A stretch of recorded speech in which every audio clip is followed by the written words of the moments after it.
Hey there everybody, and welcome back to the Ocean Confidence Masterclass. So in this video today we are going to be learning about the different types of breathing and the different benefits that come from breathing into different regions of your body.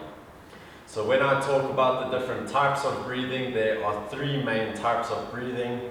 And to start off, we have our diaphragmatic breathing or our belly breathing. We then have our thoracic breathing or chest breathing.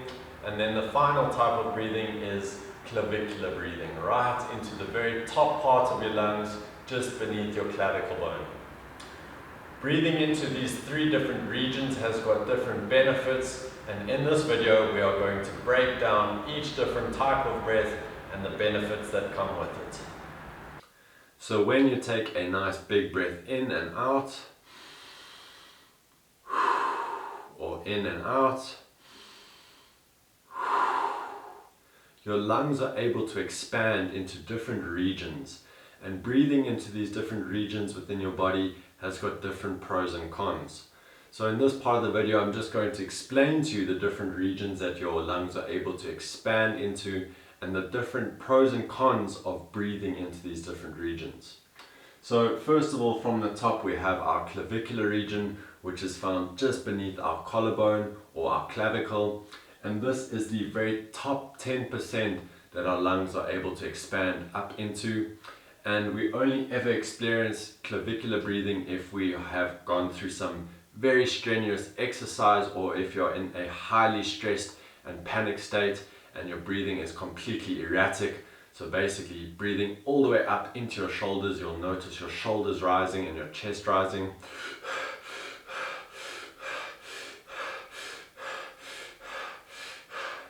So clavicular breathing is a panicked form of breathing, and it is definitely not a efficient or healthy form of breathing, and you're only able to access a very small portion of your lungs when breathing into that region.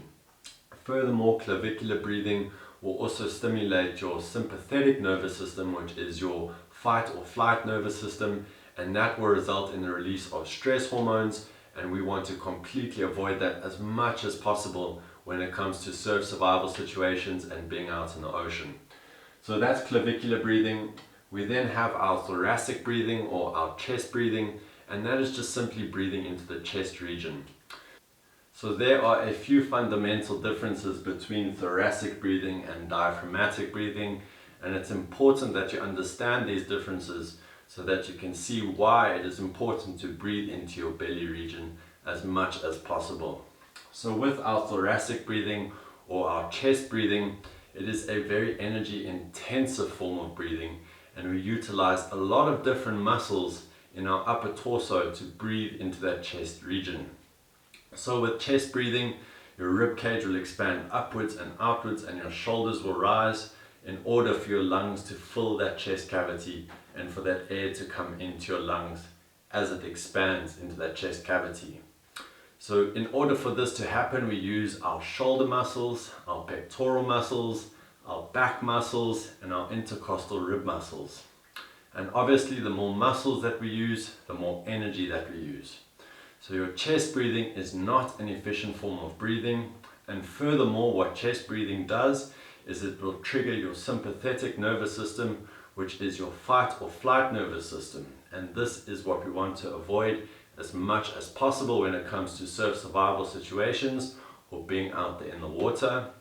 So what happens when you go and trigger your sympathetic nervous system is you will also trigger the release of stress hormones such as norepinephrine and cortisol. And what happens when we release those stress hormones is we will get an increased heart rate, which will further lead to an increased oxygen consumption rate.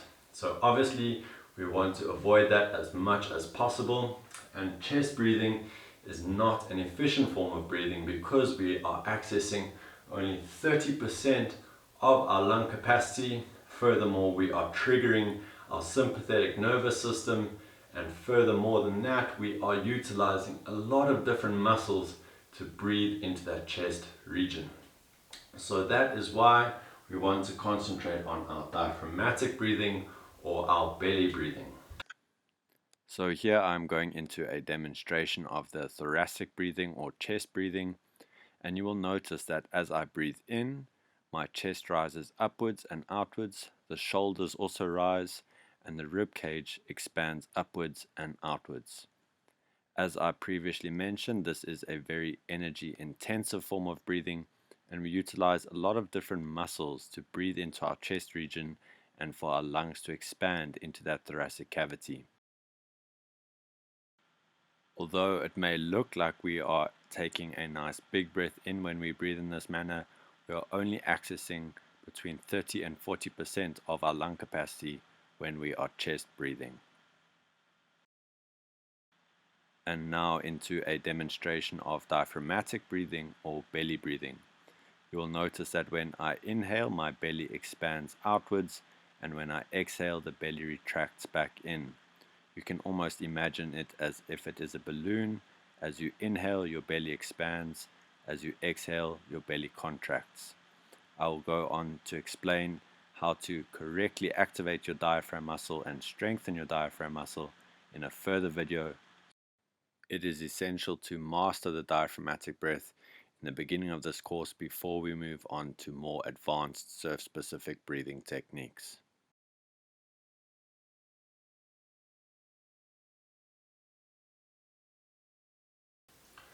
So one final thing that I want to point out here is breathing into all three of these different regions gives us access to different amounts of our lung capacity. But if we breathe into all three of these regions at once on one single breath in the correct way and with the correct technique, we are able to access 100% of our lung capacity and our breathing capacity on one single breath.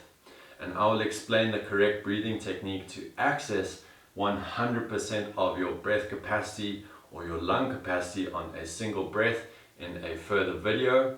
And why would we want to do that? Well, when it comes to surf survival situations or being inside the impact zone, we want to access as much of our lungs as possible with our emergency breath hold. And in a further video, I will go through the emergency breath hold technique with you. But what is important to understand is that we are able to access 100% of our lung capacity on a single breath if we have to. And I will teach you that technique, and I'm super stoked for you to learn the true power and potential of your human breath. I hope you enjoyed this lesson. Stay stoked, breathe deep, and have fun.